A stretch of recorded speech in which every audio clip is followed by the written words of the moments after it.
तर भाजपच्या कार्यशाळेतून मुख्यमंत्री देवेंद्र फडणवीस बोलतायत, पाहूया. 7-8 लोकांचे तरी मेसेजेस असतात, आम्ही 1000चा आकडा पूर्ण केला आणि ते आपलं ते सर्टिफिकेट पाठवतात. मला अतिशय आनंद होतो की 1000 जे काही एका आयडी वरून आपल्याला करता येतात. आता काही लोक तर मेसेज करून राहिले की भाऊ 2500 करून द्या, तुम्ही ती 1000ची हे वाढवून द्या, आम्हाला 2500 करायची आहे. त्यामुळे हा जो काही उत्साह काही कार्यकर्त्यांमध्ये पाहायला मिळतो तो अत्यंत महत्वाचा आहे. अर्थात हे सगळं होत असताना काही मतदारसंघ अजूनही 20,000च्या खाली आहेत. तर त्यांची नावं आपण घेतलेली आहेत, त्यांच्याशी आपण चर्चा करतोय.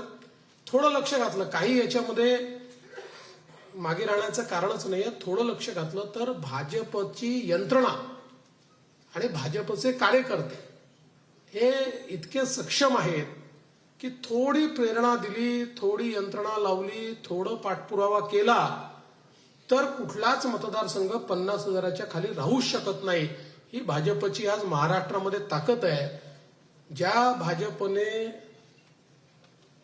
149 किती जागा लढलो आपण, 149 आणि 149 जागा लढून 137 आमदार आपले या ठिकाणी निवडून येतात, म्हणजे काय ताकद आपली आहे याचा विचार आपण सगळ्यांनी केला पाहिजे. एवढा शक्तिशाली पक्ष आहे, जनतेचं एवढं समर्थन आहे.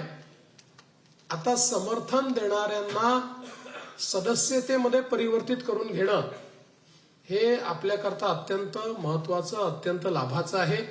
म्हणून मला असं वाटतं की आता पुढचे 15 तारखेपर्यंत, म्हणजे आता आज तारीख किती 4, जवळपास 10-11 दिवस आहेत. 10-11 दिवसामध्ये म्हणजे रोज 5 लाख आपल्याला आता सदस्य करावे लागतील. ते जर आपण केले तर 15 तारखेपर्यंत 1.5 कोटीचा आपला हा जो काही टप्पा आहे तो आपण निश्चितपणे पार पाडू.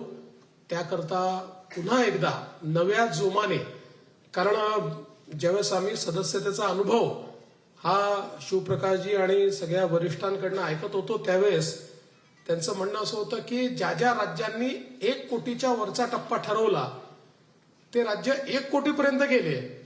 नंतरचे जे आहेत त्याच्याकरता त्यांना उशीर लागला, वेळ लागला, थोडं शिथिलता त्यांच्यामध्ये आली. मला असं वाटतं की महाराष्ट्रात ही शिथिलता येणार नाही, हा मला विश्वास आहे. हा 1.5 कोटीचा टप्पा आपण पूर्ण करू आणि त्याच्यासोबत आता आपण सायमल्टेनियसली सक्रिय सदस्यता सुरू केलेली आहे. आपल्याला कल्पना आहे की आपल्या संविधानाने प्राथमिक सदस्य होण्याकरता सगळ्यांना मुभा दिली आहे. कोणालाही प्राथमिक सदस्य करता येतं, पण पक्षामध्ये ज्याला पदाधिकारी व्हायचा आहे किंवा पक्षामध्ये ज्याला लोकप्रतिनिधी व्हायचा आहे तो सक्रिय सदस्य असणं गरजेचं आहे. सक्रिय सदस्याचा अर्थ त्यांनी या ठिकाणी एक प्रकारे भारतीय जनता पक्षाचं सक्रिय कार्य करायचं मान्य केलेलं आहे. तो दैनंदिन कामामध्ये त्या ठिकाणी इन्व्हॉल्व्ह होतो किंवा निवडणुकीत इन्व्हॉल्व्ह होतो, अशा प्रकारचा सक्रिय कार्यकर्ता. आणि त्याला खरं म्हणजे एक दुसरी पण अट त्याच्यामध्ये टाकलेली आहे आणि ती अट आहे की सक्रिय सदस्यता जर घ्यायची असेल तर त्या सक्रिय सदस्यांनी आपल्या आयडीवरनं 100 त्या ठिकाणी सदस्य केले पाहिजेत. त्यामुळे हे 100 सदस्य करून घेऊन त्याला सक्रिय सदस्य बनवणं हे मला असं वाटतं अत्यंत महत्वाचं आहे. म्हणजे याच्यामध्ये काही युवा मोर्चाचे पोरं हे चांगले सक्रिय सदस्य होतील आणि काही माझ्यासारखे लोक हे सक्रिय सदस्य होऊ शकत नाही. मला आता जे बावनकुळेजींनी दिलेलं आहे ते त्यांच्या अधिकारात मला सक्रिय सदस्यत्व दिलं आहे. माझे अजून 100 व्हायचे आहेत, माझे 87 झाले आहेत, पण मी 100 पूर्ण करेन. मी बावनकुळेजी आज जरी विशेष अधिकारातलं मी आपल्याकडनं हे सक्रिय सदस्यत्व स्वीकारलं असलं तरीही मी माझे 100 पूर्ण करेन. थोडेसेच राहिले, 30-32 राहिलेत, ते मी करून टाकेन आणि ते पूर्ण करेन.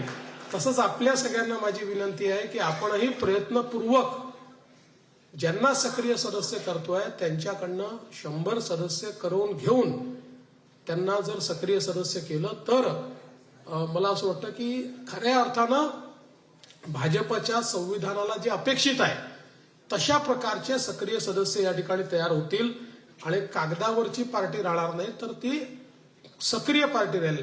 जसं आपण सदस्यता मोहिमेमध्ये कुठेही डुप्लिकेशन किंवा कुठेही काय म्हणतात चुकीचं काम झालं नाही, प्रामाणिकतेने झालं. तसंच आता सक्रिय सदस्यांचं देखील अतिशय प्रामाणिकतेने आपण सगळ्यांनी केलं पाहिजे.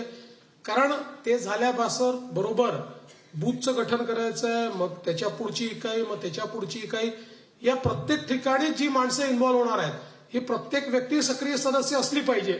त्या दृष्टीने ही सगळी प्रोसेस आपण पूर्ण करूया, याबद्दल माझ्या मनात कुठलीही शंका नाही.